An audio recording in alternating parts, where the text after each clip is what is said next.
Alors la question est difficile. La question est d'abord difficile sur un plan documentaire, parce qu'il faut bien savoir qu'en archéologie, ce qu'on trouve est bien sûr enfoui dans le sol depuis des millénaires, et que prouver l'inhumation volontaire d'un défunt, d'un corps, par ses contemporains, par les hommes préhistoriques, est déjà quelque chose de compliqué au niveau des documents, et d'avoir tous les documents en main pour être assuré qu'il ne s'agit pas juste d'une mort accidentelle à un endroit, mais bien d'un dépôt volontaire d'un corps. Donc ça, c'est le premier point.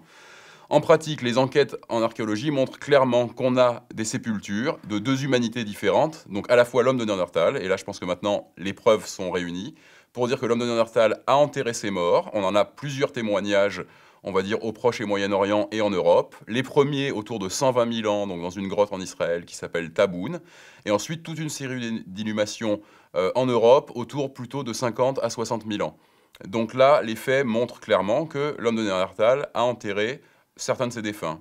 C'est une pratique qui est partagée avec nos ancêtres sapiens sapiens, qui eux, à partir de 100 000 ans, dans deux sites célèbres évoqués dans le film d'ailleurs, que sont Skoul et Kavzé en Israël, ont également réalisé des inhumations, puis ensuite, tout au long du Paléolithique supérieur, toute une série de sépultures. Parfois d'ailleurs, peut se demander chez les sapiens si ce n'étaient pas des individus particuliers qui étaient enterrés. Je dis ça au vu des parures, par exemple, qui pouvaient accompagner les défunts dans les corps, semblant attester d'un statut ou peut-être d'une notion de prestige de certains des inhumés.